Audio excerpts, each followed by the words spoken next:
Мен бүгін 30 январь 24 жыл сіздерге мына кичинекей машинкалар жөнүндө айтып берем. Эми бул балка катары элестетип кое бериңиздер да. Бул жерде биз болсо бир кичинекей эки пластмассаны жабыштырышыбыз керек болчу, ошол болсо ушуну уруп турат да балка катары.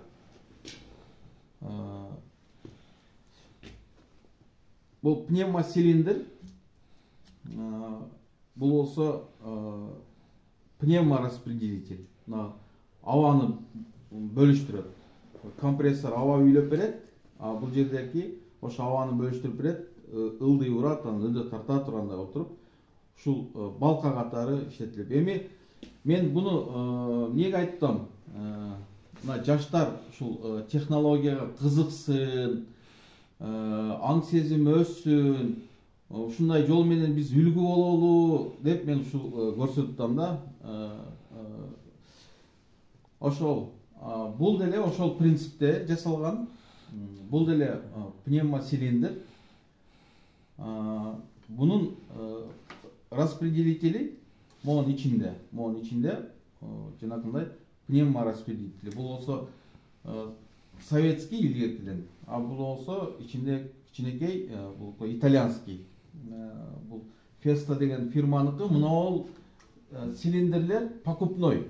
Мен мындан айтып коеюн. Бул болсо сатып алынган Италияныкы. Анан калгандарын өзүбүз кураштырганбыз, бирок технологиялар ушул балка катары иштейт. Эми бул нары түртүп, бери тартып берет да. Жанакы автобустардын эшиктери бар го, пыш-пыш деп ачылган. Ошол ушунун эле негизинде принципинде. Анан жанакы оборудованиялардын көп жерлеринде булар пайдаланат, көп түрлүү.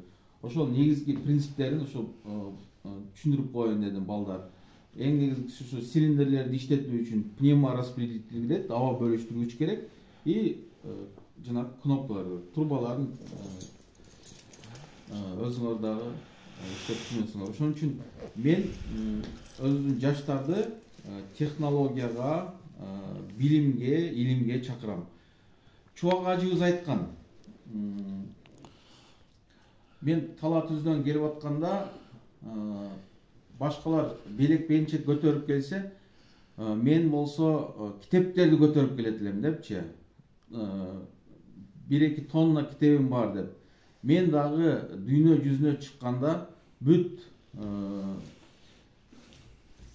китептерди, каталогдорду, үлгүлөрдү алып келем. Мына көрсөңүздөр, мына жерде бүт каталог, үлгүлөрү, китептер, могу каталог. Неге чачылып турат? Себеби мен ар дайым буларды болсо күн алыс керектүүлөрүм болсо карап, окуп, изилдеп, ушу технологияларга керек да. Ошон үчүн Тала Түздөн белектерди берсе дагы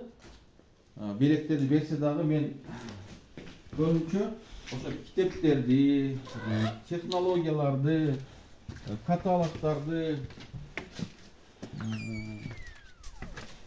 үлгүлөрдү алып келем. Мына бул жерде дагы могу коробкалардын баардыгында, бул жактарда баардыгында эле ушундай түрлүү фирмалардын, дүйнө жүзүндөгү заводдордун баардыгын каталогдору.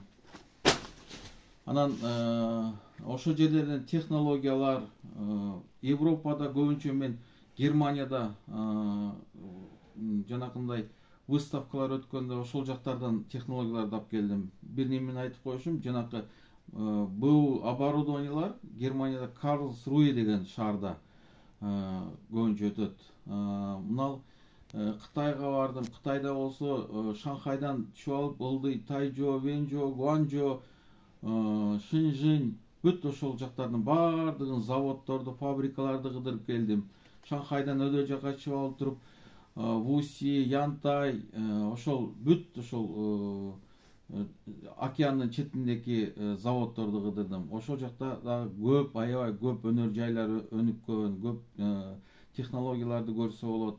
Мен ушул балдар кызыга турган болсо, сөзсүз түрдө ошондой бир өнөр жай тармактарга барып келейин. Биз готовый даяр эле станокторду эмес, ошо өзүбүз дагы бул жактан чыгарып иштете алган мүмкүнчүлүктөр бар да.